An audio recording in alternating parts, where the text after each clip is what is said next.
1절에서 6절 말씀 제목 같이 한번 읽겠습니다. 갈보리로 가자. 네.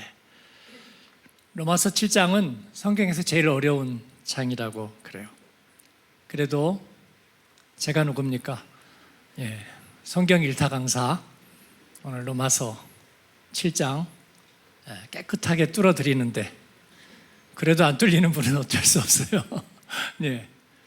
그러면 OBI나 이런 데 가셔서 뚫는 거를 구입하시는 게 좋을 것 같고요. 제가 잘 정리해 드리려고 오늘 마음을 먹고 왔습니다. 성경은 하나님의 그 구원 프로젝트가 잘 반영되어 있는, 인간의 문제에 대한 대답을 찾으려고 하지 말고 그 설계와 그 그림이 무엇인지를 깨달으려고 하는 게 훨씬 중요하고, 그 중에 가장 깊은 하나님의 속내, 그 하나님의 속살에는 뭐가 있냐면 예수 그리스도의 갈보리 십자가가 있습니다. 거기에 대부분의 비밀들이 몰려 있어요. 그래서 제가 DNA라고 얘기하는 거예요. 거기에 사실은 모든 정보들이 집약되어 있습니다. 근데 그게 한눈에 드러나지가 않잖아요. 예수님의 생애에는 그 모습이 이렇게 서사적으로 드러나 있고, 클라이막스인 십자가와 부활의 이야기가 있는데, 그런데 거기에 대한 해설, 이를 해설하는 이야기가 그 핵심이 로마서에 있는 거예요. 로마서는 바울의 자기가 저작한 글 아니냐고요. 바울은 여기에 대해서 해명한 바 있습니다. 내가 쓴 거 맞아요. 그러나 나의 정보와 지식과 깨달음으로 내가 저술을 한 것이 아니라 하나님이 깨닫게 하시고 열어 보여주신 계시와 영감을 통해서 나타낸 거라고. 어떻게 이걸 내가 그렇게 쓸 수 있겠느냐고 얘기합니다. 그렇습니다. 하나님의 영감으로 된 것입니다. 그 비밀이 여기에 있는데, 그게 뭐 다 거기서 거기지? 아니요, 그렇지 않습니다. 독일의 위대한 철학자들 칸트, 헤겔, 니체, 하이데거 다 신학생이었던 거 아시나요? 예, 그들조차 성경과 그 하나님에 대한 신앙의 주제가 그들의 가장 중요한 거였고요. 하버드, 예일 다 신학교였던 거 아시죠? 그렇습니다. 이건 그렇게 단숨에 무시하고 넘어갈 만한 그런 이야기가 아닙니다. 그런데 여기에서, 이 로마서에서 그 하나님의 속내, 예수 그리스도의 갈보리 십자가 이야기, 그 이야기를 펼쳐내면서 굉장히 중요한 두 개의 단어가 나오는데, 그게 율법과 은혜라는 말입니다. 이것은 우리가 하나님께로 나아가는 한 갈림길을 얘기해 주고 있습니다. 갈림길. 그런데 우리가 로마서를 읽으면 율법이 굉장히 부정적으로 표현되는 것들을 경험할 겁니다. 율법을 우리가 벗어버렸다, 율법에 대하여 죽었다고 말하는. 그런데 율법은 하나님의 계명이잖아요. 하나님의 말씀인데, 시편에 보면 그 하나님의 율법과 말씀을 그렇게 아름답게 노래하고 있습니다. 주의 말씀은 내 발의 등이요 내 길의 빛이십니다. 내가 환난 당할 때에 주의 말씀이 나에게 즐거움이 되었나이다. 내가 주의 계명을 종일 작은 목소리로 읊조리나이다. 그렇게 찬양하고 있는 하나님의 율법이 왜 로마서에서는 거의 죄에 해당하는 수준으로 그렇게 표현되고 있을까? 그 이유를 제가 오늘 누설하려고 합니다. 먼저 성경에는 이 율법과 은혜를 각각 상징하는 두 개의 상징이 있습니다. 그게 뭘까요? 구약에는요? 그렇게 얘기하면 어떻게 아시겠어요? 그래서 제가 말씀을 드릴게요. 신의 산입니다. 율법을 나타내는 구약의 상징은 신의 산. 그러면 은혜를 나타내는 신약의 상징은 생각이 날 듯 말 듯 하시죠? 네, 갈보리입니다. 갈보리 언덕, 갈보리. 시내산은 출애굽기에 있는 시나이 반도에 있는 산입니다. 호렙산이라고도 신명기에는 나와요. 호렙은 약간 좀 그 주변 지역까지를 나타내는 말이고, 그리고 시내산은 구체적인 그 자리를 말하고 같이 쓰이는 거예요. 왜 그것이 율법의 상징이 될까요? 이스라엘 백성은 에집트에서 한 400년을 살면서 약육강식 자연인의 삶 속에서 그들은 노예로 전락합니다. 인생이 그런 것이에요. 그래서 노예의 삶으로 전락해 있을 때 하나님은 그들을 뽑아내십니다. 모세를 통해서 가라 모세, 내 백성을 거기에서 이끌어내라. 왜 이끌어내죠? 제사장 나라의 모델하우스를 삼으시려고, 너희들을 거룩한 본보기로 삼으시려고 불러내신다. 저희는 그런 거룩한 본보기라고 믿습니다. 근데 왜 불러내세요? 젖과 꿀이 흐르는 약속의 땅으로? 아닙니다. 그러기 전에 말씀에 보면 사흘길을 가서 광야에서 나를 예배하게 하려고 하나님께서는 그들을 불러내신다 그랬습니다. 그래서 하나님의 산, 신의 산으로 그들을 불러내는 거예요. 거기에서 그들은 종이었습니다. 노예였습니다. 하나님의 약속을 기억하고는 있지만 그걸 살아낼 능력은 없는 그런 존재였습니다. 애굽에서 노역을 하면서, 강제 노역을 하면서 고기가마에서 떨어지는 양식으로 만족하는 삶을 살았는데, 그런 그들이 하나님의 거룩한 임재를 경험하는 거예요. 두렵고 떨리고 놀라운 일이었습니다. 거기에서 그들은 하나님께 십계명을 받아요. 하나님을 섬기는 절대적인 명령을 받고 하나님의 백성으로 살아가기 위한 율법을 받는데, 그게 여러분 마땅했을까요? 아니요. 너무나 두렵고 과분하고 엄청난 거였어요. 이 율법의 말씀은 거룩하고 두려운 것이었습니다. 대표적인 십계명은 마치 마그나 카르타와 같고, 우리 대한민국으로 치면 민주공화국의 헌법 전문과도 같았어요. 그래서 그런 절대적인 가치가 표현되어 있었습니다. 하나님은 한 분이시고 우리 인간은 그의 이름을 거룩하게 여기며 살아야 하리라. 이 말씀이 선포된 것이 출애굽기 19장인데 얼마나 두려움으로 표현되어 있는지 한번 보겠습니다. 16절, 17절, 18절, 19절 저하고 교대로 한 절씩 읽을까요? 셋째 날 아침에 우레와 번개와 빽빽한 구름이 산 위에 있고 나팔 소리가 매우 크게 들리니 진중에 있는 모든 백성이 다 떨더라. 모세가 하나님을 맞으려고 백성을 거느리고 진에서 나오매 그들이 산 기슭위에 서 있는데 시내산의 연기가 자욱하니 여호와께서 불 가운데 거기 강림하심이라. 그 연기가 옹기가마 연기같이 떠오르고 온 산이 크게 진동하며 나팔 소리가 점점 커질 때에 모세가 말한즉 하나님이 음성으로 대답하시더라. 아멘. 누미노제, 종교학자들이 얘기하는 거룩함의 체험, 그것은 아주 굉장한 컨트라스트를 불러일으킵니다. 빛과 어두움의 엄청난 컨트라스트. 죄 가운데 그들은 하나님의 거룩하심을 경험했습니다. 이건 가슴이 벅찬 게 아니라 굉장히 두려운 거예요. 마치 심판받는 것과 같습니다. 이 두렵고 떨리는 경험, 그건 마치 하나님의 진노 아래에서 심판을 경험하는 것과 같은 거예요. 왜냐하면 엄청난 격차 때문입니다. 그런데 여러분, 이것이 자랑이 될 수 있을까요? 아니요. 이제 이 엄청난 격차는 점차 극복되어야 합니다. 종에서 하나님의 자녀로 극복되어야 합니다. 하나님은 그렇게 인도하실 거예요. 율법은 그러기 위한 표지판이에요. 그거 자체가 절대화되지 않고 율법은 표지판입니다. 이제 종에서 자유인으로, 노예에서 하나님의 자녀로, 범죄자에서 기결수에서 사면된 자유인으로, 그리고 어두움에 익숙했던 어두움의 생명에서 빛의 생명으로 나아가야 되는 거예요. 이 길에 초대가 된 것입니다. 그리고 그 표지판이, 그 이정표가 율법이에요.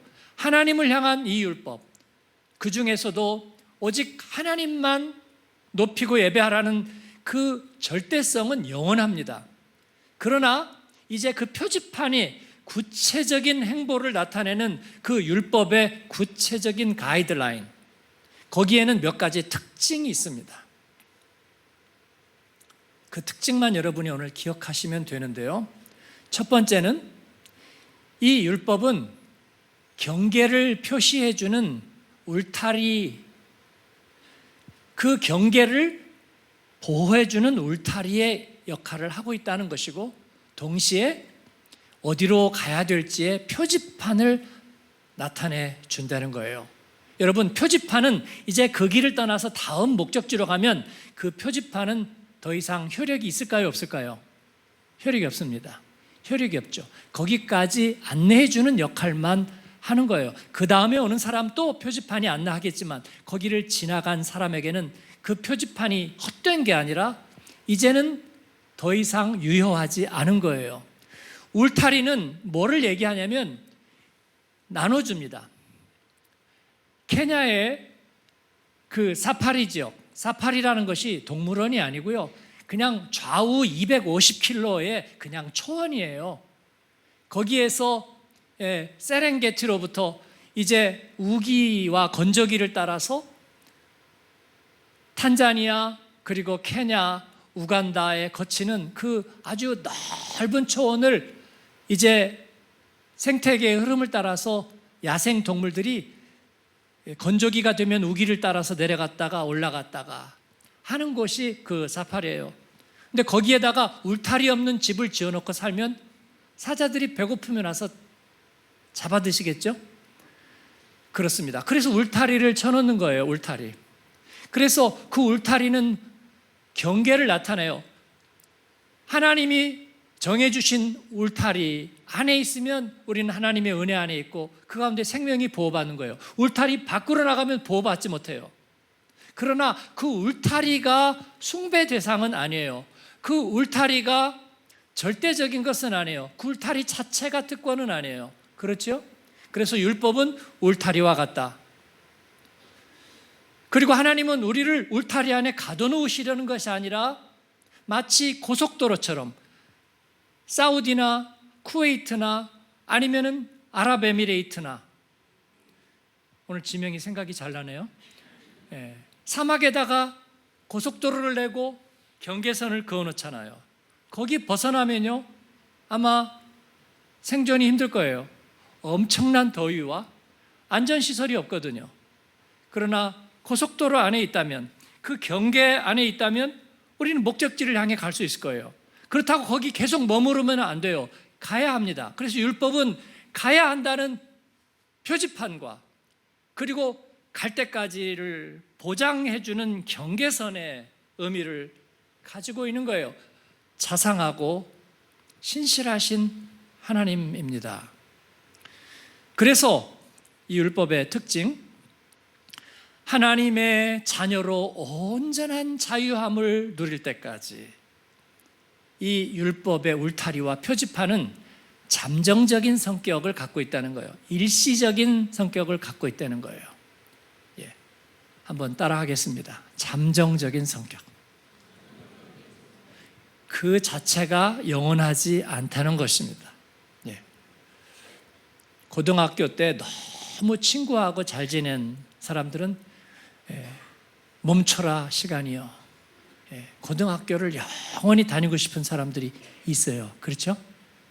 그러나 고등학교가 아무리 좋아도 잠정적이라는 거예요. 졸업하고 나가셔야 돼. 그래서 우리 자녀들 보고 1년쯤 더 다니는 건 괜찮다 제가 얘기하는 거예요. 너무 좋아서 그런 거잖아요. 괜찮아요. 그래도 언젠가 졸업하면 된다. 그러니까 자녀들 중에 1년 더 다닌 걸 너무 그러지 마세요. 괜찮아요. 독일 아이들은 1년만 더 다니는 게 아니라 몇 년씩도 더 다니기도 해요. 그만큼 좋으니까. 그래도 나아가야 합니다. 나아가야 돼요. 그 다음 또 한 가지 율법은 구별해주는 경계선의 의미를 가지고 있다. 그런 거예요. 왜냐하면 울타리 저쪽으로 가면 낭떠러지예요. 가면은 거기에는 죽음이 있고 생명이 보장되지 못해요. 하나님과 죄, 생명과 죽음의 경계선을 구별해주는, 여러분, 그 경계선이, 그리고 그 표지판이 우리를 행복하게 할까요? 아니죠. 두렵게 하죠. 그걸 보면 마음이 기쁘고 평안해질까요? 평안해지지 않아요. 그래서 세 번째 이 율법의 성격이 뭐냐면요, 오염되기가 쉽다는 거예요. 죄가 그걸 갖고 이용하는 거예요. 오, 두렵지? 저 밖에는 너무나 두려운 거야. 그럼 우리는 무슨 생각을 하냐면, 왜 하나님이 이렇게 만들었어? 왜 나를 저 위험한 곳에, 이렇게 구별된 곳에다 놓아뒀어?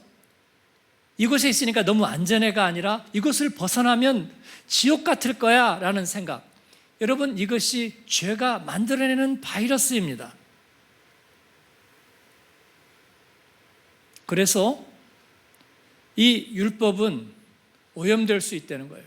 그것은 하나님의 말씀이 오염된다는 의미가 아니고, 그 하나님의 말씀이 길을 가야 하는 우리의 아직 미성숙한 우리에게 죄의 공격을 통해서 마치 그 울타리 때문에, 하나님의 율법 때문에 내가 잘못되는 것처럼 현혹시키는 바이러스가 개발된다는 거예요. 이것이 율법 안에 죄의 오염이 있다는 것이에요. 우리 교회 학교에서 우리가 아니라 제가 불렀던 찬양이 그런 거 있죠. 주님만 따라갈래, 딴 데 가지 않을래. 권사님 그거 배우셨어요? 네. 목사님 아까 배웠다고, 같은 세대.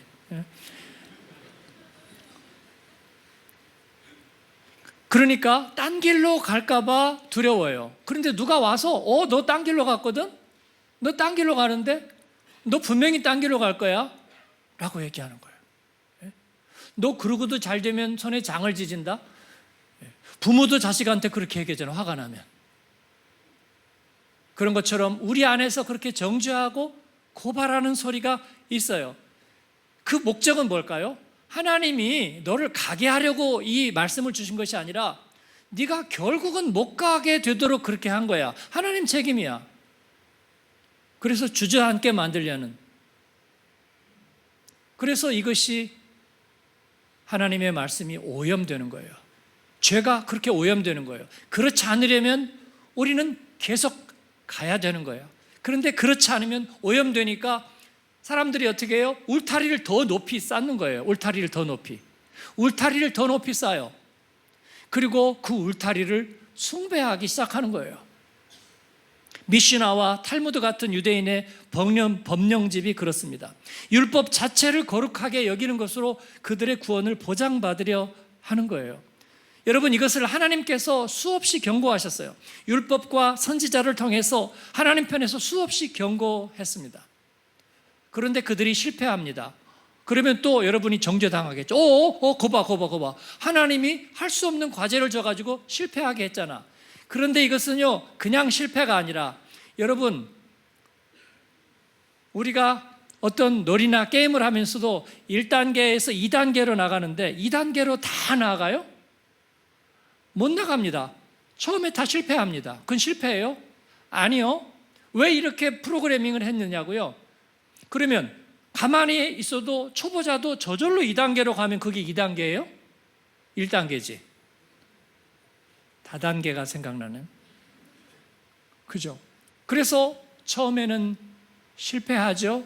그러나 그 실패를 딛고 2단계로 나가는 길이 있는 거예요, 분명히. 2단계, 3단계로 나아가는 거예요. 하나님은 그렇게 하세요. 계시록은 그래서 말합니다. 우리에게 환난 중에 인내를 인내는 연단은 소망을 낳게 하시는 하나님은 의로우시도다. 우리에게 진노의 두루마리를 펼치시고 그 가운데서 구원을 얻게 하시는 하나님은 합당하시도다. 그렇습니다. 그래서 그들이 실패한 것은 하나님의 실패일 리가 없습니다. 그런데도 이스라엘이 실패한 것은, 다 실패한 것은 아니지만 무엇이 문제일까요? 울타리가 우상이 되면서 죄에게 오염되었기 때문입니다. 왜냐하면 그들은 울타리 안에 있는 것과 밖에 있는 것을 구별하는 것에 목숨을 걸었어요. 이게 선민의식입니다. 그리고 그 선민의 구별의식은 너무 쉽게 오염됐어요. 바이러스는 너무 쉽게 오염할 수 있었습니다. 그래서 그게 무서운 바이러스가 되면서 독선과 그리고 아집의 죄로 오염이 된 거예요. 이것은 마치 뭐와 같냐면 자가 면역 질환과 같아요. 자가 면역 질환이라는 것은 무서운 병입니다. 그러니까 하나님이 우리에게 주신 하나님의 말씀과 사랑이 오히려 우리에게 독이 되었다고 말하는 거예요. 이것이 여러분 정죄예요. 정죄란 내가 뭐 잘못했어요, 거짓말했어요, 그런 게 정죄가 아니고요. 그건 인정할 수 있어요. 나 게을러요. 내가 약속 못 지켰어요. 그거 다 인정할 수 있어요. 그런데 그거 다 하나님이 짜놓은 거도 알아? 너는 그렇게 될 수밖에 없었어. 그러니까 하나님을 원망하고 죽어. 그런 것은 없는 거야. 결국 하나님과 등 돌리고 그렇게 만드는 거, 그게 정죄예요. 정죄. 그래서 정죄는 뼈 아파요. 뼈 아파.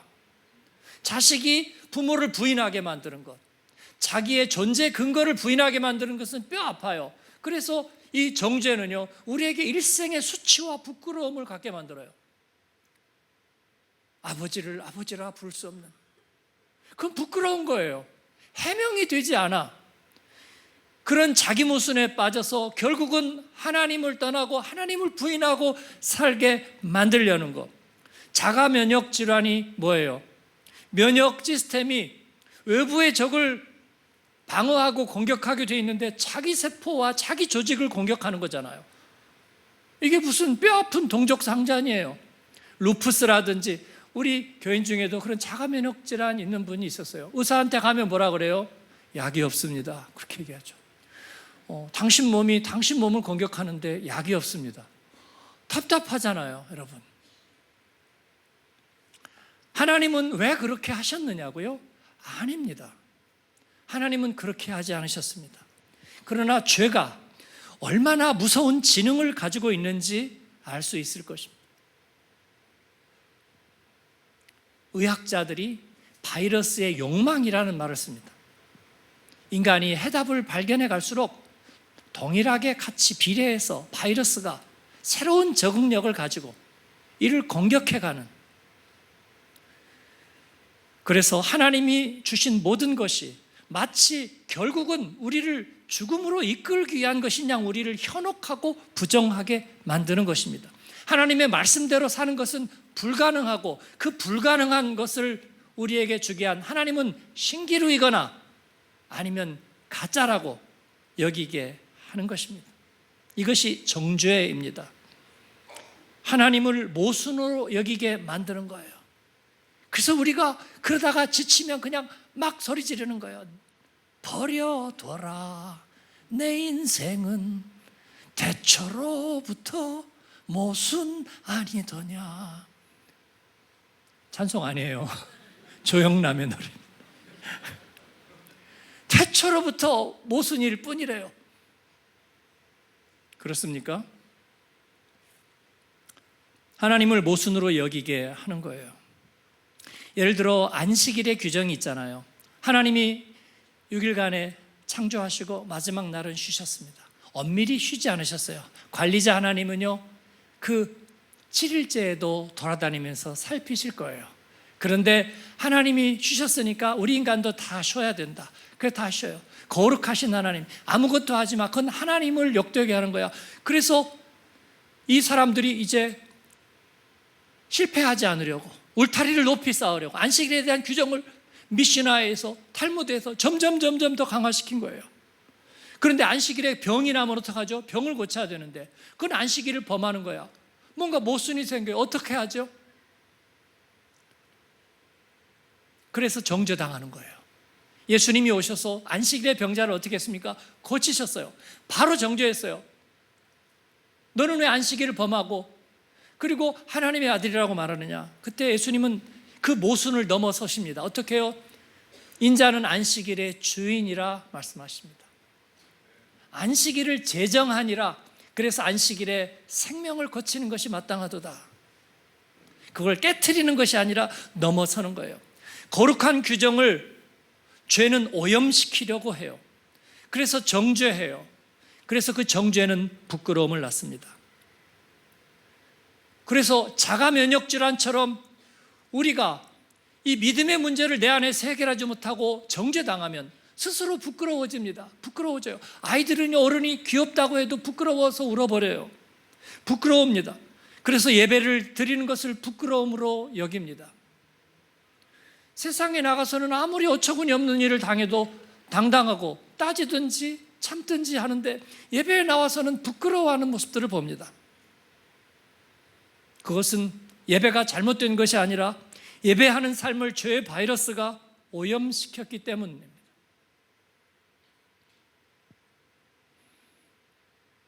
현대 그리스도인들이 예배 시간에 헌금하는 것을 부끄러워합니다. 분명히 헌금은 예배의 일부입니다. 돈을 모금하는 것이 아니라 우리들의 삶의 정말 중요한 일부들을 하나님 앞에 구별하는 것입니다. 국가의 보호를 받는 사람들이 세금과 부가가치세를 떼어놓는 것이 당연한 권리이면서 의무인 것처럼 우리가 하나님 앞에 살아가는 하나님의 주권으로 분명히 그것은 예배의 일부이고 물질을 구별하여 하나님께 드리는 것입니다. 그래서 저희는 아직도 헌금 바구니로 우리가 예배 일부로 헌금을 합니다. 부끄럽습니까? 저는 부끄럽지 않습니다. 전에는 부끄러워했어요.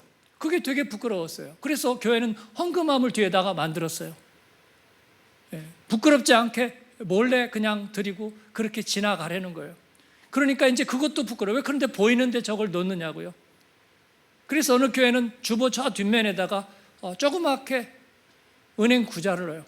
구자를 쓰면 안 부끄러워요?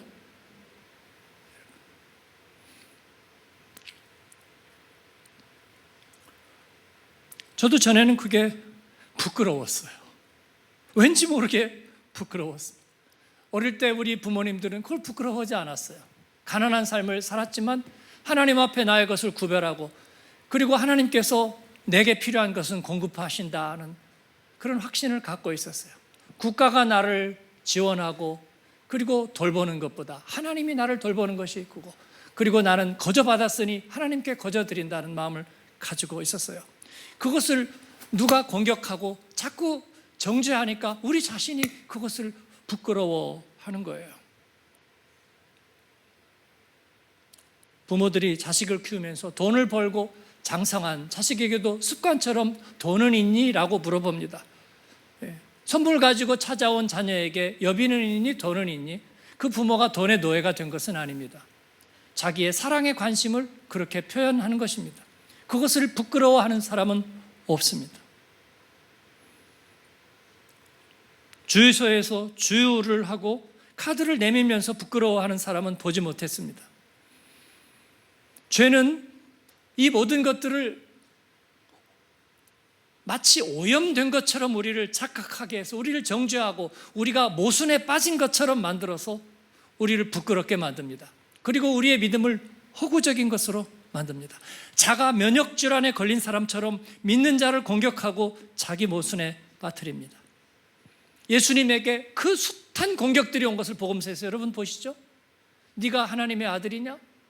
네가 죄인과 세리와 창녀와 같이 먹으면서 거룩한 자인 것처럼 처신하느냐?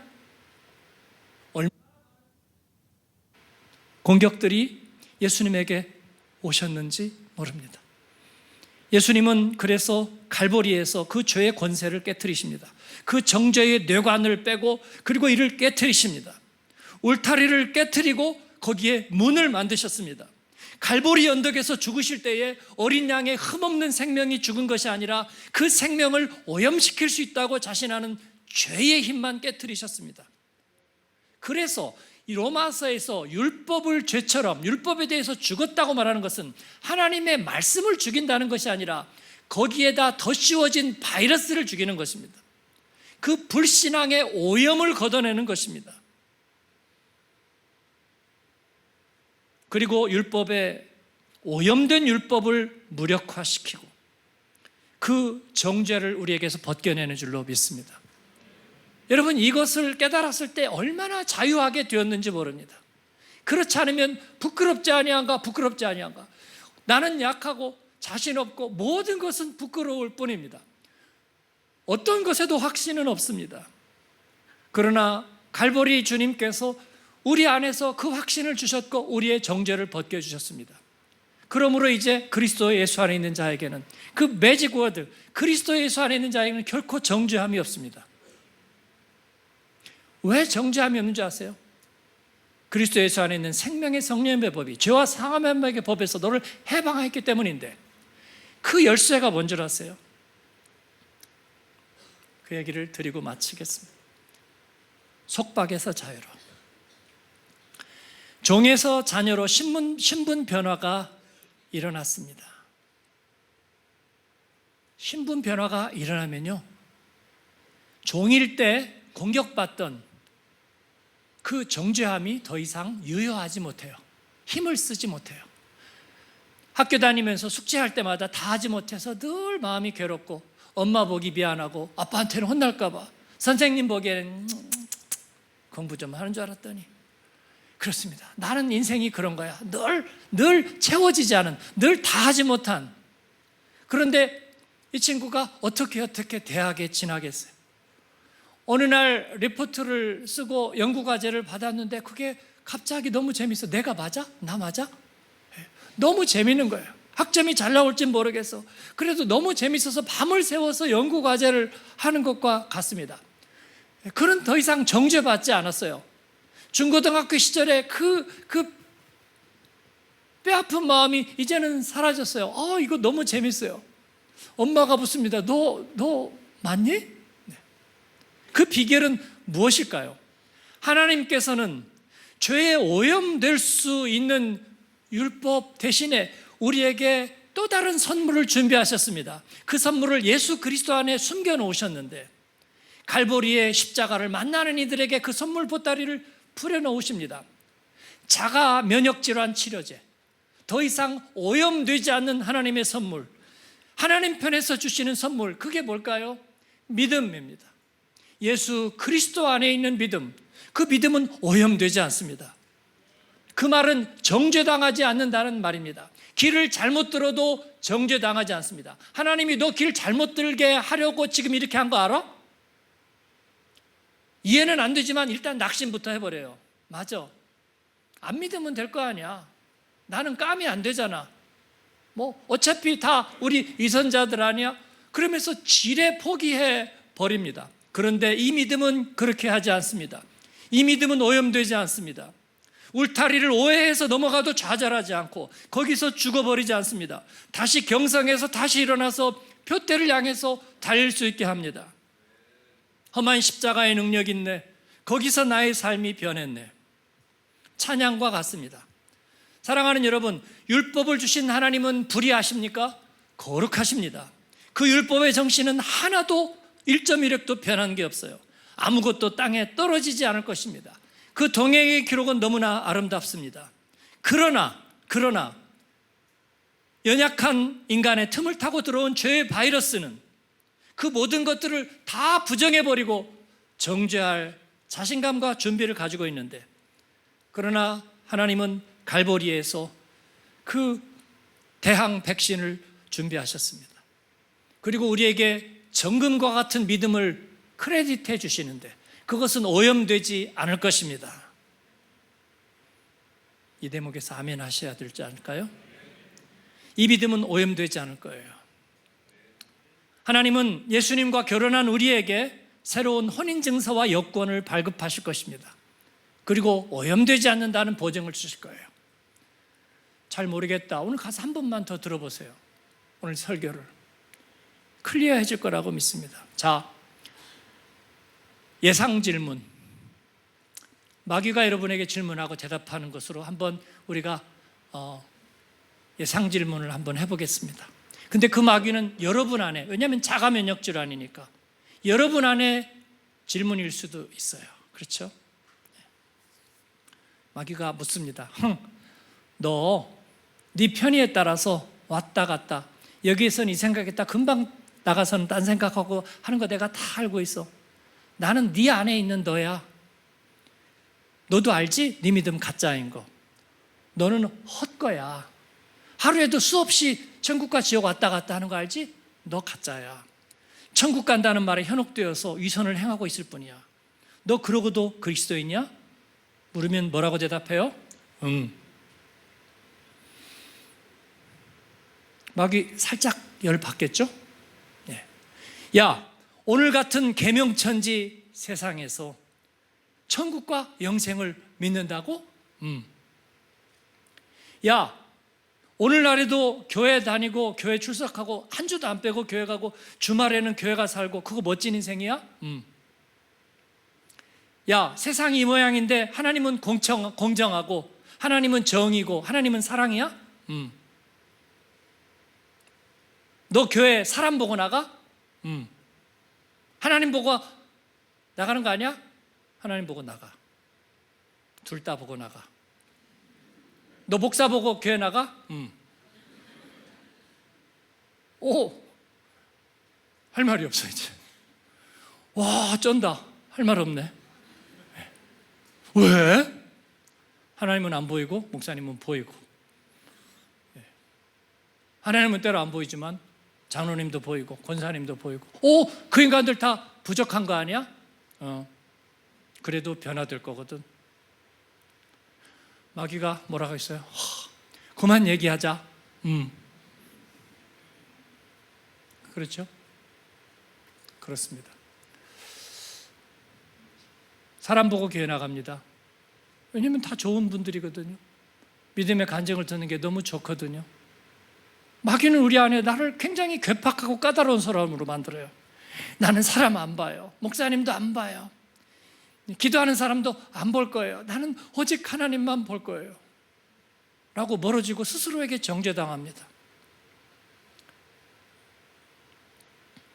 하나님도 보시고 사람도 보시고 교회는 건물이 아니에요. 그래서 막 눈을 감고 안 보이는 교회를 막 찾아요. 교회는 건물이에요. 본당과 비전홀과 그리고 화재나서 지금 수리하고 있는 유치부실과 우리 아이들이 너무나 사랑하고 좋아하는 오하나 필드와 교회는 건물이며 보이지 않는 하나님의 영원한 집이며 내 마음의 고향이며 우리 어머니 아버지가 사랑하던 은행나무 꼴이며 우리의 자녀와 또 그 자녀가 사랑하고 섬기고 선포하고 울고 웃으며 살아갈 하나님의 처소이며 그리스도의 집이에요.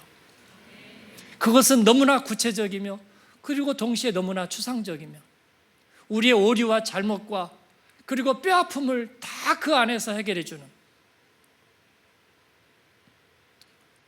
어떤 목사님이 전도사님 때 우리 교회에서 이혼했어요. 교회를 그만두겠대요. 다 절망하고 떠나겠대요. 그래서 제가 좀 참고 있으라고. 여기서 회복하라고. 주님의 교회에서 회복해야 돼요. 상처 입었으면 거기서 회복해야 되는 거예요. 주님께서 싸매시고 고치시리라. 그렇게 믿습니다. 떠나는 것은요, 답이 될 것 같지만 답이 되지 않아요. 떠돌다가 떠돌이 이성이 돼서 사라져버릴 거예요. 여러분, 주님 안에서 변화될 것입니다. 오염되지 않는 선물을 하나님은 예비하고 계셨고 저에게 주셨고 여러분에게 주셨습니다. 마지막, 부끄러움에서 당당함으로. 사랑하는 여러분, 신의 산에서 갈보리로 나아가십시다. 속박에서 자유함으로 나아가십시다. 갈보리 주님이 주신 것은 두려워하는 마음이 아니요 능력과 사랑과 절제하는 마음입니다. 믿음의 영광을 볼 것입니다. 오염되지 않는 정금 같은 믿음. 저는 여러분의 위선을, 저의 위선을 옹호하는 것이 아닙니다. 죄가 뒤섞어 놓은 세상에서 하나님의 선물을 옹호하는 것입니다. 그렇지 않다면 우리는 답이 없는 인생이 되는 거예요. 복음에 정결케 하시는 능력을 옹호합니다.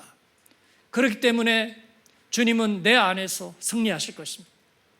복음에 정결케 하는 능력이 여러분을 승리케 하실 것입니다. 여러분의 편에 서 있어서 세상 누가 뭐라고 하든지 나는 너를 놓지 않고 너에게 처음 했던 약속을 지킬 거야. 그러므로 그리스도 예수 안에 있는 자에게는 정죄함이 없습니다. 예수님이 나도 너를 정죄하지 않노라 그렇게 말씀하셨습니다.